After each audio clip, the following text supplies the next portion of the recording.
Nyakoromogi Sadek mar otieno chenro en mar oimore wantiere kod mathoth moikoni odiochieng' ma kawuono weche motenore kod limbe ma kweth ma linda mwananchi e gwenge mag Homa Bay. En gino makelo liet jotelo mopogore opogore loso wi romono ka bende gima duong' mikwayo en kotenore kod weche mag kwe. Kopogore kod mano Nyakoromogi en wantiere gi weche motenore kod siasa podi kweth ma kwedo piny owacho odum mabor gi weche mosebed kitudogi ni osebed ka iserogi e yor omenda kod mane en jatend piny Kenya Uhuru Kenyatta gidagi kendo giumo igi piny. Weche motenore kod tego joma mine gwenge mopogore opogore kawuono timore gwenge mag Nyakach. Wantiere kod sigana machal kamano kaachiel kod wach ma bende sani thago pacho oganda kotenore kod tho matimore e udi ang'ech mag apisas mag obila mago police cells. Kwan no medore kendo koro nitiere dwaro mar mondo mi yange ni tang'o matimore kuonde machal kamano. Kopogore kod mano oganda jo Kenya okwa mondo mi oikre ne weche mag koth manyalo biro chwe mar El Nino e giko higani. Magi to kod moko mathoth kaachiel kod sigana gin kanye kaachiel kod sigana e weche mag tuke intiere kama kare Sadek mar otieno. Magi weche mamopek.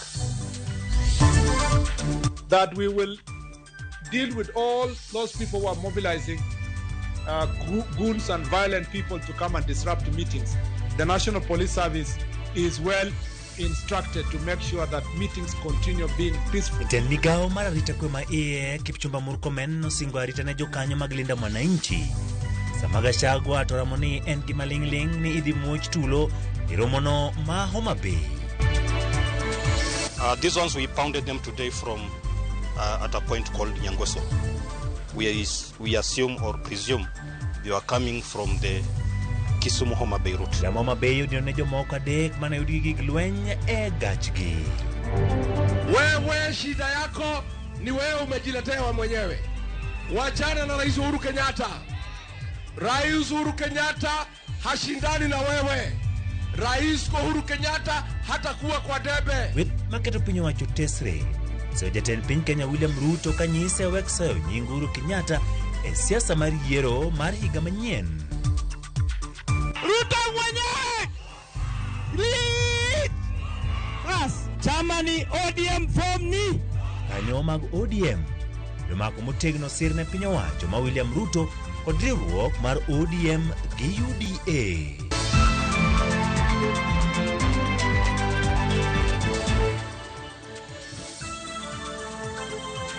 Oimore Nyakoromogi machiegni laiwa duto mag tudruok oyaw nyalo go koda mbaka. Nyinga Ochieng' Emmanuel. Jaloko marwa en Belinda Phillips bed kodwe chakruok nyaka giko. Ka wachaw gi weche mag siasa. Jatend migao marita Kipchumba Murkomen nosingo ni gibiro neno ni kwe obete romo mar kweth ma linda mwananchi ibiro bagi kaunti Homa Bay chieng' Jumapil jumani. Murkomen mane lose kinde nyasi masidho simbo ne jopuonjre mbalariany ma Scott Christian University mantiere kaunti ma Machakos lero ni kaka migao gin kod ting' mar rito jopiny e kinde ma ojiwo jotelo mondo nya kwe kinde campaigns magibiro kinde mogai ma DCP Rigathi Gachagua to nyono ka tiende ni en kod maling'ling e wi tulo michano Homa Bay. Simfros Okinda miwaler. Roma kweth ma linda mwananchi dhi bago chieng' Jumapil jumani kaunti ma Homa Bay osekelo liet matamre gi nono kata kapok romo makamano chopo. Mokuom jotelo mag kweth linda mwananchi osebedo ka lieko ni tiere chenro mar kelo tulo e romono ma idhi bagi e chuny gweng' mineno kaka kor nindo hie mar duond bura mar ODM. Jatend migao mar arita Kipchumba Murkomen nosingo ne kweth ma linda mwananchi ni odhi neno ni romo makamano obedo gi kwe. People will campaign everywhere regardless of their political affiliations. I know some of my friends or former friends have been insulting me left, right and center. But that does not mean that it's still my responsibility to ensure that their functions are safe and their meetings are very safe, because Kenyans deserve services not based on their person they are competing with or they are supporting in politically. Murkomen mane lose nyasi masidho jopuonjre mbalariany ma Scott Christian mantiere Machakos omedo kwa jotelo mag siasa mondo were kod siasa mag akwede kendo nyakwe kindo ganda. When a person has their meeting, allow them to do their meeting and finish and go. You come and do your meeting another day, because there's no need to. If you do not have subscribed to a policy of one politician, why are you going to their meeting? And why are you organizing people to disrupt? Why don't you organize yours? And I want to assure you that we will deal with all those people who are mobilizing goons and violent people to come and disrupt meetings. Magibiro ekinde ma ogai mar DCP Rigathi Gachagua tonyono ka tiende ni en kod malingling ni moko kuom jotelo chano kelo tulo romo mar kweth mar Linda Mwananchi madhi bede gwenge mopogore kaunti ma Homa Bay. I have credible intelligence that PS Raymond Omolo and Gladys Wanga have organized on Sunday goons to beat people and kill people in Homa Bay against Linda Mwananchi.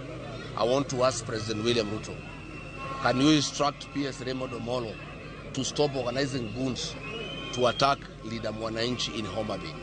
Can you instruct Gladys Wanga, the person you have promised to be your running mate, to stop organizing goons against Linda Mwananchi in Homa Bay? Gethulo no ogai mar Wiper Kalonzo Musyoka mane nitiere limbe mare gwenge mag Malindi kaunti ma Kilifi ojiwo ni obiro timo limbe gwenge duto mapacho ka madhi nyime kod injili mar Mosenero Raila Odinga maonge luoro mora mora. Kwa sababu ya uhusiano wangu na ndugu aliyelala Raila Odinga, mimi taenda Luo Nyanza, nitaenda kila mahali. Kwa najua mafikira ya Raila haikutimizwa, haikutimilika.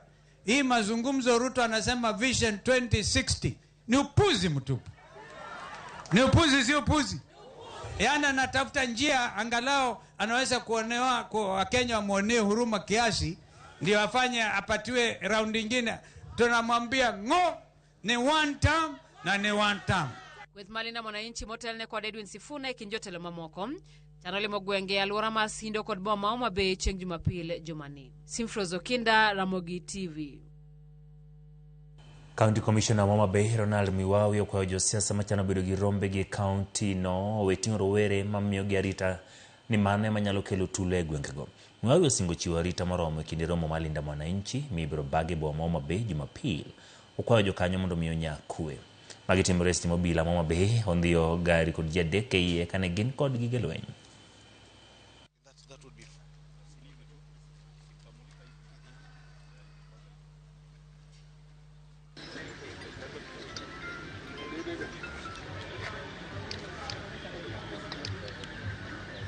Today, in a bid to stop what these people are talking of preparing themselves for, we have been able to impound the Nissan vehicle we are seeing here, Wedge. I don't know if it's a Wedge or whatever it is, KDT 096C. In it, it had occupants carrying the crude weapons that we are seeing here before us. You can see 2 pangas and 1 kitchen knife. These ones, we pounded them today from at a point called Nyangweso. We assume or presume they are coming from the Kisumu Homa Bay route. Yeah. How many have been arrested? We have 3. 3, plus the impounded vehicle. If you are coming for a meeting, come with a clear agenda. Give us your economic development model.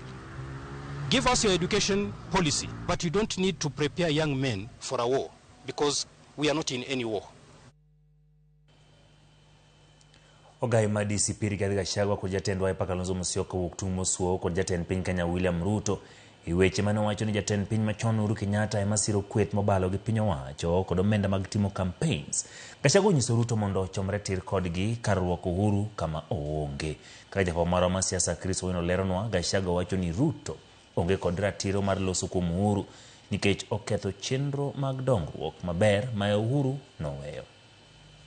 Gilgil, Naivasha, Free Area Nyakasoko Mjinga, Injili Marjoka Wantam, Ebo Ogai mar DCP Rigathi Gachagua, ochopo e county Manakuru. Wewe mtu ya Singapore, mtu ya kutenga. Etwak mare kod johera mage, Gachagua owuok Girombo, kod jatend piny William Ruto, kuom rwako nying jatend piny machon Uhuru Kenyatta, e siasa mag kweth mobalo kod serikal. Harambe! Wewe Kasongo, hapana poteza wakati kupigana na Uhuru Kenyatta. Uhuru Kenyatta is not your competitor. Uhuru Kenyatta hatakuwa kwa ballot. Mpinzani wako mkuu yule atakufukuza uende nyumbani ni Rigiji mwenyewe. Gachagua onyiso William Ruto mondo wer wako Uhuru e siasa mag yiero maduong' mabiro nikech Uhuru Kenyatta ok dhi laro komoro amora yiero maduong' mabiro. E boma ma Eldoret odhiambo manyoro, Ruto ne osoko wang' Uhuru Kenyatta e wi mano ma owacho ni Uhuru ema osebedo ka siro kweth mbalo kod sirikal gi omenda mag campaigns. Gachagua onyiso Ruto mondo gol nying Uhuru e dhoge nikech oseketho chenro duto mag dongruok mane Uhuru oweyo ne jo Kenya. Wewe Kasongo, Rais Uhuru Kenyatta alikuachia nchi iko na amani. Mwaka 4 umelete goons ndio wanaongoza Kenya. Umesuspend constitution and the rule of law. Umelete wakora ndio wanatawala Kenya. Rais Uhuru Kenyatta alikuachia NHIF ikifanya kazi. Ukaiondoa, ukaleta mnyama anaitwa SHA ambaye haifanyi kazi. Weche mag Gachagua oselwedo kod ogai mar Wiper Kalonzo Musyoka ikini mane orwako jatend migawo machon Aisha Jumwa e duond bura mar Wiper e gwenge mag Malindi. Bwana Ruto akalalamika sana huko akiwa huko Eldoret. Akalalamika, jamaa kwa mlalamishi. Anapokufa nyani kila mti turudie, anapokufa nyani kila mti ulikuwa unateleza. Sasa mimi mwenyewe nimemshauri ndugu Uhuru Kenyatta akae kando. Yeye amewahi kuwa rais wa jamhuri ya awamu ya 4. Sitaki apakwe matope. Ninamuuliza Uhuru, kaa kando, wacha Kalonzo afanye mundu kumundu na huyo Ruto. E kumachielo, Gachagua onyono Ruto elwala makwar e weche ma Ruto osebedo kawacho ni en jaakwed mag dho udi pacho kae. Kaluwore kode, Ruto e jaakwed mag dho udi kuom gwelo ji mathoth mawuok e oganda mare e lemo mag sirikal. Wewe Kasongo umezoea kuita watu wa kabila. Wewe ndio mkabila mkuu katika Jamhuri ya Kenya. Chief Executive Officer wote karibu 200. Nakuru, the entire police command hapa Naivasha umeweka watu ya jamii yako. Kazi hapa kwa Kengen umejaza jamii yako na unajifanya ati kuita wengine wa kabila kwa sababu wanaongea lugha yao. Wewe si mkabila ya kuongea lugha yenu. Wewe ni mkabila ya vitendo. Gachagua osingo mar monjo gwenge mar Ruto nie kod mbi mag siasa e hoho mar okak e safar mar gole e loch e yiero mabiro. Kazi ya mlima nimemaliza. Sasa nimeingia Narok, nimekufukuza Narok. Wiki ijao ninaenda kwa Kipsigis, Emurua Dikil, nitafukuza wewe kwa Kipsigis. Wewe Kasongo, ulikuwa ukinifukuza unijui mimi vizuri. Ulikuwa unijui mimi. Mimi nilikuwa na nyamaza najifanya mjinga. Ukafikiria mimi ni mtu tu ya kawaida. Mar Gachagua kata kamano umonj kod rowere e chiro mar soko Mujinga e boma Nakuru kendo weyo kethruok mageche moting'o nyaka nyamburko mar Royal Media Services. Hapo Gilgil. Unasemaje? Chris Owino, Ramogi TV. Jatend piny Kenya William Ruto wacho ni chalo kama chalo maduoko jatend DCP Rigathi Gachagua kose okweth maketo piny wacho tesre ko wacho ni ng'ama sirogi pok ochiko gi makare. Koloso bukembe kinde mar romo kod jopiny, Ruto wacho ni kwethno onge kod agenda mora kendo tich mar telo ne piny Kenya no setame. Omedo ni en wuon ema ne okonyo ng'ama sani sirogi madonjo telo. Waeleza mpango yao, sera yao wameeleza, agenda yao wameeleza, mpango yao wameeleza. Wako na mpango kweli? Mnajua kwa nini hawana mpango? Mnajua kwa nini? Niwaambie sababu, kwa sababu hawana mpango. Wale jamaa wako na sponsor. Sponsor mwenyewe hajawapatia syllabus. Sasa ametuma tu hawa na sasa ndio unaona wanahangaika hapa. Kwa sababu sponsor mwenyewe alishindwa kufanya ile mimi nimefanya. Mimi nataka niwaulize nyinyi watu wa Bungoma. Hii Bungoma si mambo ya stadium mimi nimejenga. Ule sponsor wao hakujenga. Hii Nzoia si mimi nimekuja kufufua. Ule sponsor wa hawa jamaa hakufanya. Si hii barabara ilikuwepo. Ule sponsor alifanya. maneno ya walimu wa watoto wetu aliajiri, mpango ya matibabu aliweza. Si walishindwa na ile maneno ya universal health coverage. Alafu saa hizi anajaribu kuniambia maneno hapa na pale. Hawa watu nitawaosha asubuhi na mapema. Siasa ne okawo kore nyasi maralam ne nyayo kwe motone yiero mabiro kod sirne mine manyakach kama jotelo mag duond bura mar ODM modok ne riwruog ODM kod UDA. Ka ripota mar Millicent Adhiambo miyo waler jokanyo go mag ODM obedo jiwo duoko jatend piny Kenya William Ruto e tielo mar ariyo yiero mabiro.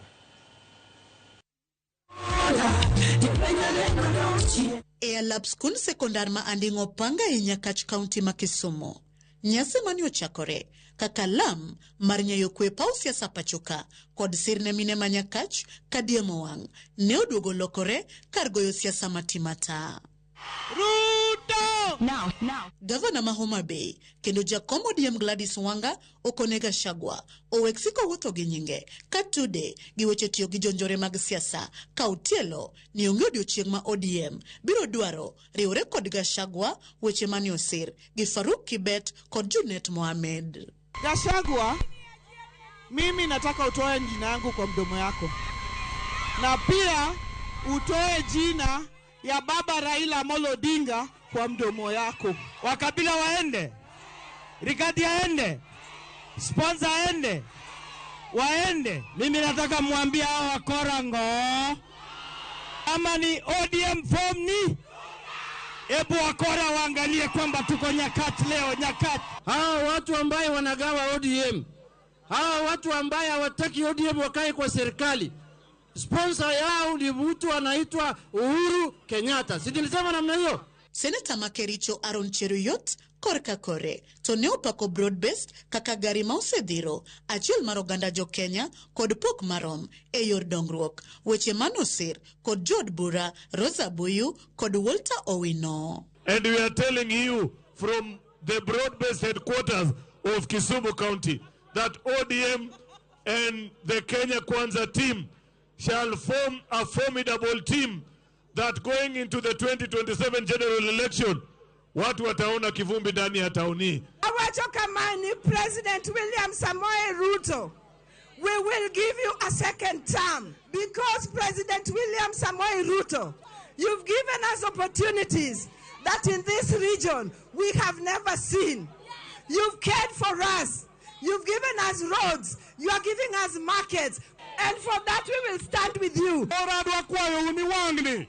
Jok mabiro madwa pogo wakako ganda. Jadimo yemyo kwado winjo weche joka. Akwani wa yiero Ruto tamne mar ariyo. Jotelo mamoko mane bende ochopo e nyasino ne osiro wach broad-base ka gitielo ni mano e riwruok mabiro tero joluo nyime. Wadwa tiyo kanyakla gi sirikal mar UDA kod Kenya Kwanza. Nekech wang'eyo ni e kit wuoth mwadhieni gini e wede wadonge kamano. Pesa waseketo bilion 19 e budget.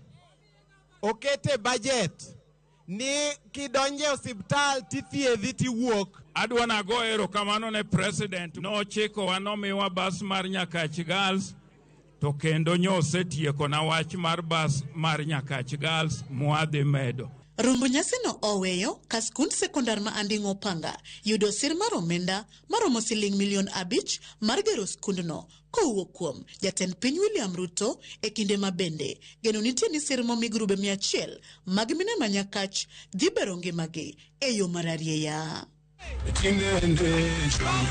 Millicent Adhiambo, Ramogi TV, Andingo Panga, Nyakach, County ma Kisumu.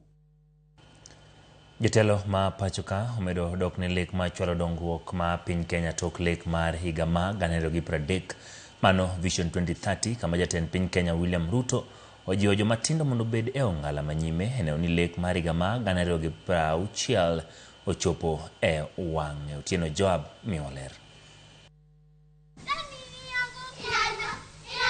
Ne en nyasi mar tipo e kar jot mar jatend piny e kaunti ma Bungoma. E kinde tieko nyasi mar 89 mar piem mar wer. E kinde nyasi no, jatend piny William Ruto medo goyo debe ne wach mar lek mar 2060 kowacho ni piny Kenya onego mak chenrono mar bero pacho ka e kinde mabiro. Jatend piny bende okwayo jomatindo manie tije, mago manie skunde, kaachiel kod mago manie lemo mopogore opogore mondo omak gi lwedo ariyo, kendo tem matek mar neno ni lekno ochopo kare. And therefore I invite every young person in school, in college, working, and everywhere else to be front and center, left and right of this conversation. Jatend piny omedo jiwo ni lek makamano dhi nywako jo-Kenya duto te mar neno ni kuonde duto mag piny odongore. Tutaendelea na kuunganisha wananchi wote wa taifa letu la Kenya, na tutaendelea kuhakikisha ya kwamba hakuna sehemu ya Kenya inawachwa nyuma na hakuna watoto wa Kenya wanawachwa nyuma. Jatend migao mar somo Julius Ogamba ojiwo wach mar twak ewi lekni, kowacho ni joma pok orwake gin joma ok dwar dongruok mar Kenya, kojiwo jo-Kenya mondo orwak lokruok e sekta mar somo kod thieth. There are people who don't understand that we need to have that discussion. There are people who think that the students from vulnerable families must remain behind, must not study the courses that they require. There are people in this country who think that we must continue living with our animals in our rooms. There are people in this country who think that we cannot have universal health for everybody. The privileged think that other people should not be having what they have. Ogamba kanyakla kod jalup jatend piny Kithure Kindiki kotenore kod nyasino ojiwo wach mar tuke kod piem mag wer makamae magiwacho ni en achiel kuom somo mag CBE maloko ngima jopuonjre. We thank you for these reforms because when you came in, you formed the Presidential Working Party that came up with programs or with suggestions on now we need to align our education system to be ready and available and to be able to compete in the global world in terms of talent and skills. As we continue implementing the competence-based curriculum under your leadership, it is gratifying to see students and pupils not only participating in music as an extracurricular activity, but also studying music for purposes of career and occupation into the future. Jatend piny bende omedo jiwo wach kwe pacho kae kowacho ni chakore kuom jonyuol nyaka ir jopuonjre kendo medo ni kwe nyaka bede konde duto mag piny Kenya. And we must believe in ourselves and believe in our country. And there is no better way for us to do this than for our children to lead the way. For them to know there is Kenya beyond their neighborhoods. There is Kenya beyond their family. There is Kenya beyond their community. And there is Kenya beyond their village. Otieno Job, Ramogi TV. Riwruok mok mar piny owacho mar Independent Medical Legal Unit kata IMLU oyango ni higani kende ji maromo 20 osewito ngimagi e tesende obila ma pacho ka. Jaelieta Ingler. Thoe e tesende mag obila oyangi ni medore pacho kae kamoko kuom lipode mosemako wang' jopiny Kenya oting'o mano mar Albert Ojwang higa mokalo, Eric Otieno higani kod mamoko. Kaluwore kod riwruok mar Independent Medical Legal Unit kata IMLU, mana higani kende ji maromo 20 osewito ngimagi e kuonde manodinegi e tesende obila ma pacho ka Vocal Africa to keto kwane ni 22.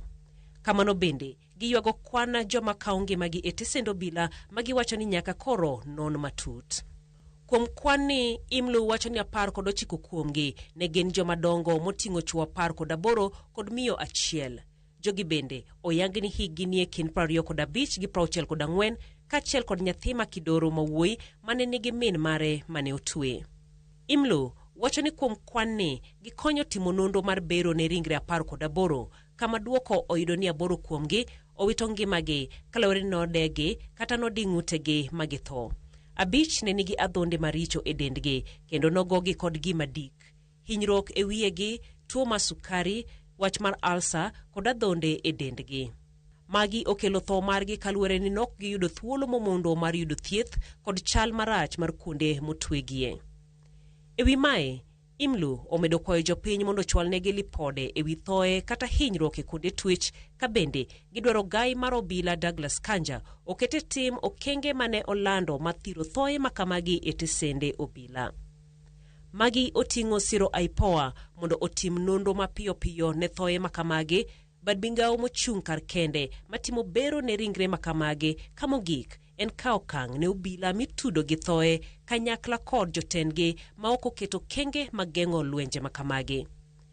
Vocal Africa bende korka kore dwaro oket wang' dede e cells mag obila magiwacho ni nyaka ti seche duto kendo chiw samora mora midwarogie. Jailieta, Ramogi TV. Koro magitok lipot ma Jailieta obro bedo ka wakao yueyo wa e chenro mar Oimore yueyo mokwongo kikiri mabor pod wantiere kod mathoth ma waiko.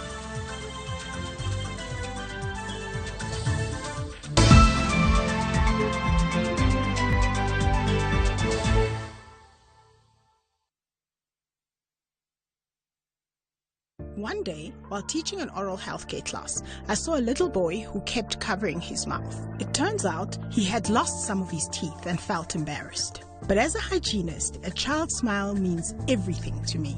That's why Colgate Maximum Cavity Protection unlocks 24-hour cavity defense, a formula boosted with calcium for lifelong smiles. Every child has the right to smile, and a beautiful smile is a healthy smile. Colgate, #1 oral care brand in the world.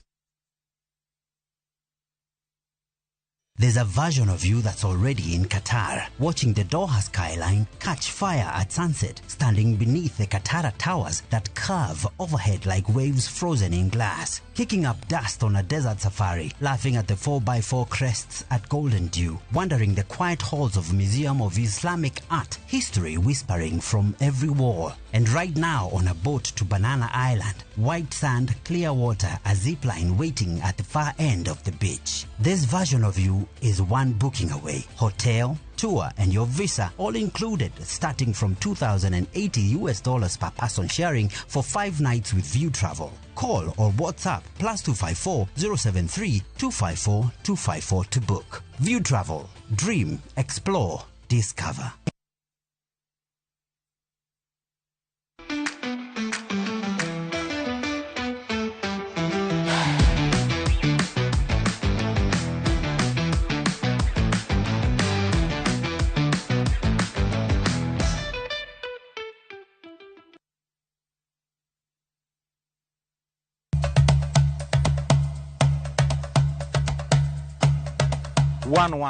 Chenro malero kitwa gi timbewa kod puonjo dholuo. Sani upuza ni uluongwa na mabuda. Koro mwan mabuda ni girieko mwan koro mathin man kuro maru ng'eng'no.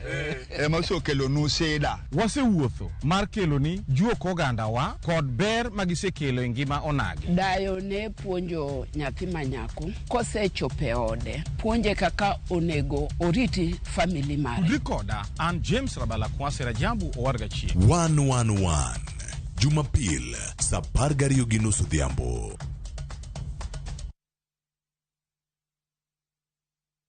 One day, while teaching an oral healthcare class, I saw a little boy who kept covering his mouth. It turns out he had lost some of his teeth and felt embarrassed. But as a hygienist, a child's smile means everything to me. That's why Colgate Maximum Cavity Protection unlocks 24-hour cavity defense, a formula boosted with calcium for lifelong smiles. Every child has the right to smile, and a beautiful smile is a healthy smile. Colgate, #1 oral care brand in the world.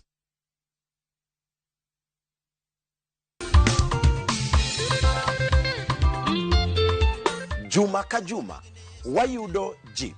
Ngima lokore, chunje yudo geno. Ler rieny motegno, pako idho ngas mamalo, kendo twak dhi matut. Tudri kodwa.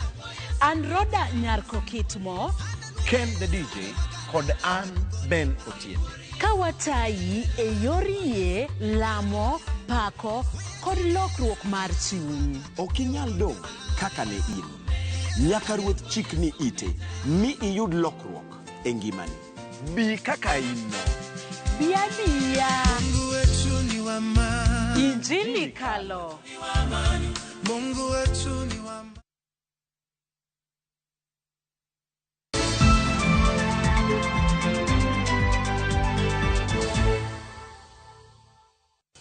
Machiegni moko kuom jodak e kaunti wa Migori dwaro mondo piny owacho keti ikruok makare mar reso jogo modak e gwenge ma pi oula osebedo ka pong'o kaka Nyora kod Kabuto e sub kaunti ma Nyatike motelo ne koth mapek mar El Nino ma igeno e kinde mar jumbe machuok mabiro. Koth ma El Nino ma igeno ni biro e kinde machiegni kaluwore kod lipot ma ogol kod dul makoro kor lwasi. Higa ka higa ma koth mapek osebedo ka chwe e kaunti ma Migori malo familia 600 mowuok e gwego mag Nyora, Kabuto, Sido kaachiel kod Konyango e sub kaunti ma Nyatike osebedo ka pi oula daro e miechgi. Mwandu mathoth ma oting'o puothe bende osebedo ka iketho kod pi oula. E kinde ma igeno koth mapekni, penjo maduong' en ni to bende piny owacho oseketo kenge makare mane koth mar El Nino kokelo hinyruok ne oganda mathoth. Kane ikruok ma jogi osaketo ne government osaketo ne jopiny mondo timruok nade mondo bi okony ne kete El Nino ilandonwa ka every now and then. To owinjore ger daks, owinjore ger Kenya nigi pesa seriously, owinjore ger makoro ko pi biro to koro pi ok flow oko. Koro momiyo okwayo national government ni ging'i kaka ginyalo ng'iyo ngima jopiny. Agisani sama waloseni king'iyo wan gutaro mang'eny olalo mang'eny oloko mang'eny iyudo ka samoro poku serikal oketo maino e losogi ma kapo ni El Nino biro to nyalo yudo kaka oula rengo maber.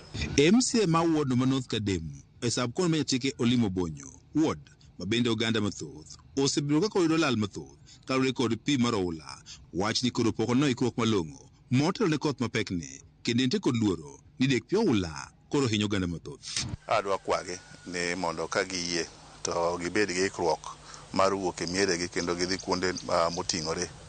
Migori County Government kokalo kuom Floka nogero rescue center ageng'a. Omiyo nakwayogi ni ka giyie to mondo gidhi kanyo ka koth ochako chwe. En tij county government mondo mi olos gimiluongo ni committee ma deal gi weche mag disaster mondo ng'e kaka inyal kony jopiny kata mana e chiwo the correct information. Olimo wacho ni omenda ma oket mar kedo kod midhieche ma apoya onego tigo makare kod piny owacho mondo koro kony jogo pi oula ohinyo kaachiel kod midhieche mamoko e kinde koth mar El Nino. Ka MCA tija en ni mondo represent jopiny, atim oversight to gi legislation.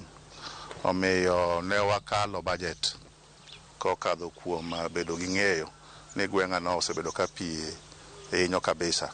Mane waketo $44,200 e budget mano program 8 under disaster management. Dwaro nitiere mondo koro piny owacho ong'i yore makare mar tieko pi oula e kinde ka kinde e gwego mag Nyora kaachiel kod Kabuto e sub kaunti ma Nyatike mondo jodak makono kik bed koro dar e kinde ka kinde ma koth maduong' koro chwe. Bedo piny ma wayiero komiti gi ema winjo bed ni wacho niya ni wan kaka jo North Kadem ma pi osebedo ka chando, wan koro kwadwar chiemo, wan koro kwadwar rescue center, wadwaro ni mondo wadil gi gini permanently.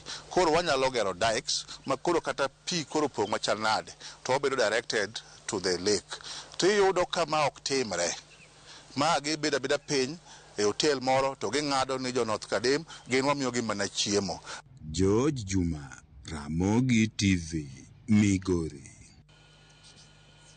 E kinde ma jopur iko puothegi ne komo mar giko higa, moko kuom jopur e kaunti ma Siaya ywago nok mar ng'eyo e wi chal mar lowo ma puothegi kaachiel kod nengo mamalo mar mwandu mitiyogo e pur kaka kodhi kod manyiwa ma giwacho ni osethiro yuto margi kuom kinde malach. Kane giloso e kinde chenro ma yudo mbolea kod kodhi maonge chude kar chod bura magem, jopur okwayo migawo mar pur kod pith e kaunti ma Siaya mondo med keto maino e tiego jopur kod chwalonegi mwandu mag pur e nengo mogonyore kaka yo mane onegi yudo yuto mabup. Magi biro e kinde ma tend kaunti ma Siaya medo keto maino mare pith mar pamba kaka yo machiero chumi ma tend kaunti no. Wakwayo joma oyudo gini ni namba 1 wati kode yo maber ma wasewacho ni tiye kode. Kik watere chiro, kik wause, kik gombo moro makwa water gigi e chiro mwalok gi pesa kapok wakete e lowo, nikech kitere chiro miloke pesa to okodhi loko ngimani. Koro wagoni gero kamano, takwayo jowa moyudo kodhi ni gitem gidhi gikom, kendo wadwoko erokamano niwach manyiwa no biro sama chon, sama koth chiegni chwe. Koro wadwaro chakre next week oyud ka koro gikomo niwach gin gi gimoro amora mondo gibed gi chiemo. Wayudo mbolea odiochiengni mwadi chako pitho chon. Sama wadi pitho wadwa ni wadi wapith chon mondo wabi wayud chiemo e utewa. Sama wayudo chiemo e utewa, wabedo ni koro wabedo motegno. Onge sama wangi ni dhi kwacho koni gi koni tintiere gi chiemo. Omiyo nyithindwa mokelonwa gigi odiochieng' ma kawuono ni wagoni gi erokamano. Gibed gi chunyno to kendo chiemo moro gichak gitimnwa kendo kamano, kendo gichak gidhi timne joma chielo.